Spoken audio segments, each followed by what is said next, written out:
राजू चौकस बुद्धीचा, जिज्ञास मुलगा, सतत काही ना काही उद्योग करणारा, खूप प्रश्न विचारणारा.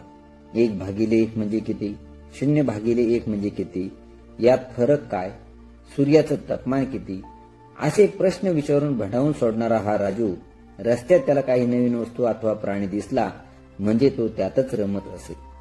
आजही शाळेतून येताना नेहमीप्रमाणे राजूचे मित्र पुढे निघून गेले होते. संदीप प्रकाश अंधुक होऊ लागला होता.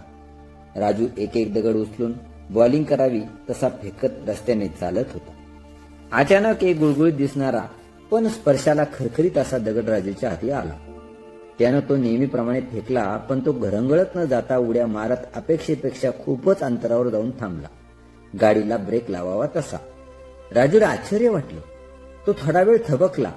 जास्त बल न लावता फेकलेला दगड एवढ्या लांबपर्यंत कसा गेला? त्यानं दुसरा धोंडा उचलला. खूप जोर लावून त्यानं तो फेकला, पण पूर्वी फेकलेल्या गुळगुळीत धोंड्यापर्यंत न पोहोचलेला पाहून राजू थोडा धास्तावला. त्याला काहीच कळत नव्हतं. हा अनुभव त्याला वेगळाच होता.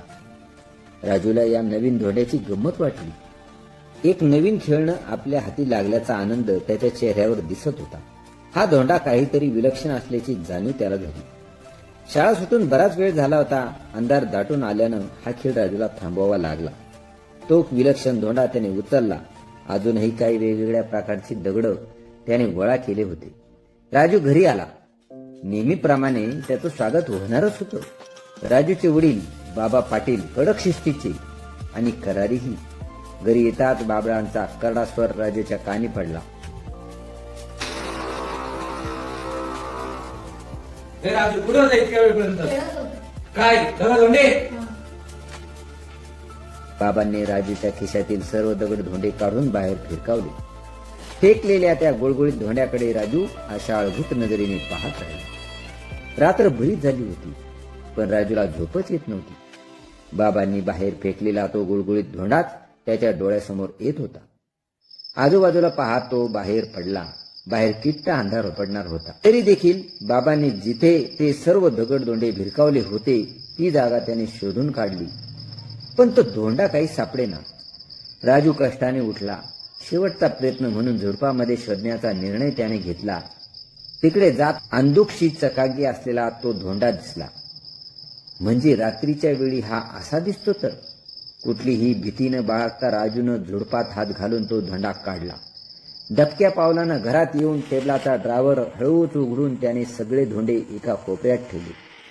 सकाळी उठल्यावर राजूनं टेबलाचा संपूर्ण ड्रावर उघडला. धोंड्याबरोबर सोबत ठेवलेले इतर 3-4 दगड त्याला सापडले नाही. राजूनं धोंड्याकडे निरखून पाहिलं. तो आकाराने त्याला पायीसा फुटीर भासला. उचलताच पूर्वीपेक्षा जडही जाणवला. हा आपल्याला भास होतो की काय? राजूला कसलाच अर्थबोध होत नव्हता. तेवढ्यात आईच्या हाकेने तो विचारश्रमकरीतून शाळेत जाताना राजूनं सर्वांची नजर चुकवत तो धोंडा हळूच आपल्या दप्तरात ठेवला. त्या धोंड्यामुळे राजूच्या मनात कुतूहल जागृत झालं. रात्री कुणालाही न दाखवता राजूनं तो धोंडा पुन्हा आधीच्याच ठिकाणी ड्रॉवरमध्ये ठेवला व फारसा कोणाशीही न बोलता झोपी गेला. मध्यरात्री एखाद्या स्वप्नातून उठावं तसा तो गडबडून उठला. आई शेजारीत झोपली होती. त्याने तिला हलवलं, पण ती उठली. एवढी गाढ कशी झोपली याचं त्याला आश्चर्य वाटत होतं. तेवढ्यात त्याचं लक्ष टेबलाकडे गेलं व तो चकित झाला. जिथे धोंडा ठेवला होता त्या बंद ड्रॉवरच्या फटीतून प्रखर प्रकाश किरणे बाहेर येताना त्याला दिसली. एखाद्या चुंबकाकडे आकर्षित व्हावं तसा राजू टेबलाकडे ओढला गेला. नकळत त्यानं ड्रॉवर उघडला. उघडताच ती खोली प्रकाशाने झळकून गेली. धोंडा एखाद्या हिऱ्यासारखा चमकत होता. त्याच्यापासून विशिष्ट प्रकारच्या लहरी निघत होत्या. त्या प्रखर प्रकाशातही आईबाबा झोपलेले पाहून राजू गांगरला. कदाचित त्या धोंड्यामुळेच ते झोपले असावेत असा तर्क त्याने केला. धोंड्यापासून निघणाऱ्या प्रकाशलहरी त्याच्या आईबाबांच्या व परिसरातील इतर सजीव प्राण्यांच्या मेंदूच्या लहरीशी जुळल्यानं ते गाढ झोपेतून उठणं शक्य नव्हतं. पण राजू स्वतः त्यावेळेसच स्वप्नसृष्टीत असल्यानं धोंड्यापासून निघणाऱ्या लहरी त्याच्या मेंदूशी जुळू शकल्या नव्हत्या. म्हणूनच या महत्वाच्या क्षणी राजू जागा झाला. हे सर्व राजूच्या आकलना पलीकडचं होतं. प्रखर प्रकाश फेकणाऱ्या धोंड्याकडे राजू जास्त काळ पाहू शकला नाही. त्यानं आपली नजर दुसरीकडे वळवली. क्षणानंतर डोळे उघडून त्यानं लख्ख प्रकाशात पुन्हा त्या प्रकाशमय धोंड्याकडे पाहिलं. प्रकाशमय धोंड्याची हालचाल पाहून तो शहारला. धोंडा वेडावाकडा होऊ लागला. त्याच्यापासून दुसऱ्या एका लहान धोंड्याची निर्मिती पाहून तर राजू घाबरला. दगडापासून दगड, त्याला काहीच सुचत नव्हतं.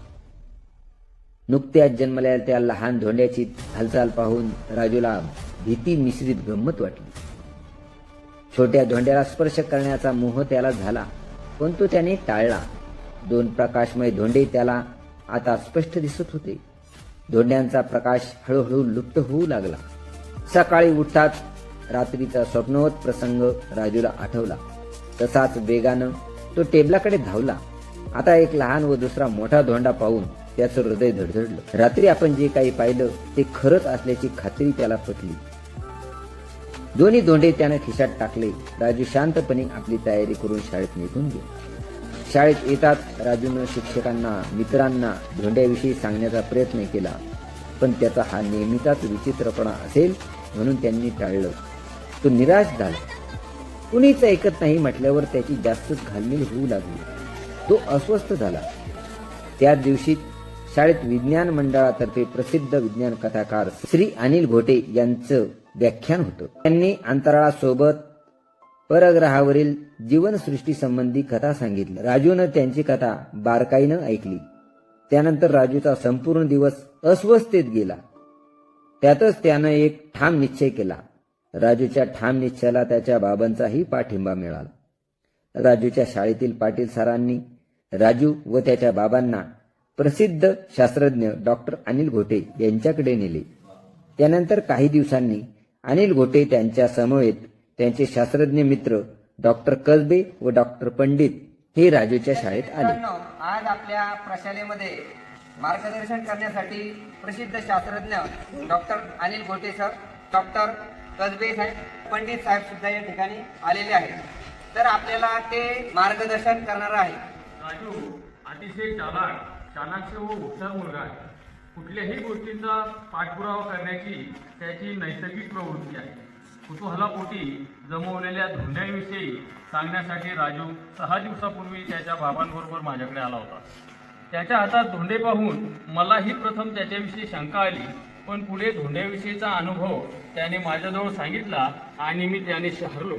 त्याच रात्री आम्ही प्रसिद्ध शास्त्रज्ञ डॉक्टर कसबे व डॉक्टर पंडितांकडे गेलो. पुढील प्रसंग आपणच सांगावा. सांगितलेल्या अनुभवाने आम्ही ठरवलं.